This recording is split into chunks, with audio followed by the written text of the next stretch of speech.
स्वागत है आपके अपने चैनल डरावनी दास्तानें में, जहां हर कहानी से जुड़ा होता है खौफ, रहस्य और रोमांच। यहां अंधेरी गलियों, वीरान हवेलियों और भूतिया किस्सों की सच्चाई सामने आती है। अगर आप डर का सामना कर सकते हैं तो हमारे साथ इस सफर पर चलिए। सच्चाई चौंका देगी। राजस्थान का किला, चुड़ैल का श्राप और दर्दनाक मौत। रात के अंधेरे में राजस्थान के एक वीरान किले की ऊंची दीवारों के पीछे किसी के चीखने की आवाज गूंज रही थी। सन्नाटा इतना घना था कि हर धड़कन सुनाई दे रही थी। किला अब खंडहर में तब्दील हो चुका था, लेकिन कहते हैं कि उसकी हर ईंट में किसी की चीखें कैद थी। ये कहानी है उस किले की जहां सदियों पुराना श्राप अब भी जीवित था। कहते हैं कि ये किला राजा विक्रम सिंह का था, जो अपनी बहादुरी और निष्ठुरता के लिए जाना जाता था।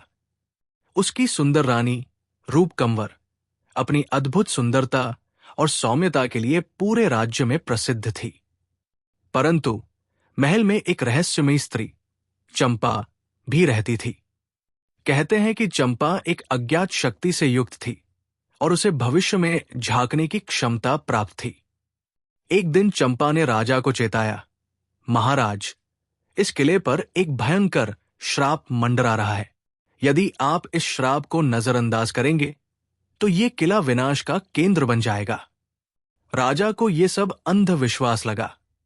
उसने क्रोधित होकर चंपा को कारावास में डाल दिया। लेकिन चंपा के आखिरी शब्द उसके कानों में गूंजते रहे, जब इस किले में 3 निर्दोषों की हत्या होगी तब यहां सिर्फ अंधकार रहेगा और हर रात कोई न कोई दर्दनाक मौत मरेगा। राजा ने चंपा की चेतावनी को ठुकरा दिया और कुछ ही महीनों बाद उसके आदेश पर 3 निर्दोष सैनिकों को गलत आरोप में मृत्युदंड दे दिया गया। उसी रात रानी रूपकंवर की संदिग्ध परिस्थितियों में मृत्यु हो गई। महल में अफरातफरी मच गई और राजा धीरे धीरे पागल होने लगा। कुछ ही दिनों में राजा भी रहस्यमयी परिस्थितियों में मारा गया। किले में अब सिर्फ डर और खौफ का साया रह गया था। हर पूर्णिमा की रात किसी न किसी की दर्दनाक मौत हो जाती। वर्षों बाद यह किला पूरी तरह वीरान हो चुका था, लेकिन कुछ जिज्ञासु लोग अब भी वहां जाने का साहस करते थे। रवि, एक प्रसिद्ध यूट्यूबर, अपने दोस्तों के साथ इस किले में शूटिंग के लिए पहुंचा। उसे इस किले की रहस्यमयी कहानियों को अपने कैमरे में कैद करना था। उसकी टीम में 4 लोग थे: Aarav cameraman, Neeta sound engineer, Vikas researcher और खुद रवि। चारों ने किले के अंदर कदम रखा और वहां की हर ईंट से आती ठंडी हवा को महसूस किया।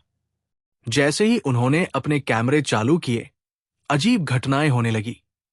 दीवारों पर उभरते साए, रहस्यमयी आवाजें और अचानक ठंडी होती हवा ने माहौल को भयानक बना दिया। रवि ने कैमरे की स्क्रीन पर कुछ देखा। एक सफेद साड़ी में लिपटी स्त्री, जिसकी आंखें कोयले की तरह काली थी। नीता, तुमने इसे देखा? रवि ने कंपाते हुए कहा। अचानक दरवाजे खुद ब खुद बंद होने लगे और ऐसा लगा जैसे पूरी टीम किसी अनदेखी शक्ति के कब्जे में आ गई हो। रात के 3 बज चुके थे। टीम पूरी तरह से फंस चुकी थी। हमें यहां से निकलना होगा, विकास चिल्लाया। लेकिन तभी एक परछाई नीता की ओर बढ़ी और उसे जमीन पर गिरा दिया। उसकी चीख पूरे किले में गूंज उठी। रवि ने जैसे तैसे उसे उठाया और सभी भागने लगे। भागते भागते वे एक कमरे में पहुंचे, जहां उन्हें एक पुरानी दीवार पर अंकित कुछ संस्कृत श्लोक मिले। उन श्लोकों के नीचे लिखा था, जिसने इस श्राप को जगाया वही इसे समाप्त कर सकता है। रवि को अचानक चंपा की कहानी याद आई। वो समझ गया कि चंपा की आत्मा अब भी किले में भटक रही है, क्योंकि उसे न्याय नहीं मिला था। रवि ने तेजी से इंटरनेट पर चंपा के बारे में जानकारी खोजी। उसे पता चला कि चंपा को बिना किसी अपराध के मारा गया था और उसकी आत्मा को तभी मुक्ति मिलेगी जब कोई उसकी सच्चाई दुनिया को बताएगा। रवि ने तुरंत अपनी टीम के साथ लाइव स्ट्रीम शुरू की और चंपा की पूरी कहानी दुनिया के सामने रख दी। जैसे ही उसने ये किया, किले में अचानक तेज हवाएं चलने लगी। दीवारों पर मौजूद डरावने चेहरे धीरे धीरे मिटने लगे। फिर एक स्त्री की धीमी आवाज आई, अब मैं मुक्त हूं। इसके साथ ही किला अचानक सामान्य हो गया। वहां की हवाओं में अब कोई अजीब एहसास नहीं था। नीता की हालत भी सामान्य हो गई। सबने राहत की सांस ली। रवि और उसकी टीम ने बाहर आकर किले को अंतिम बार देखा। वो अब भी वीरान था, लेकिन अब वहां कोई श्राप नहीं था। अगर आपको हमारी कहानी पसंद आई तो इसे लाइक करें, अपने दोस्तों के साथ शेयर करें और हमारे चैनल को सब्सक्राइब करें।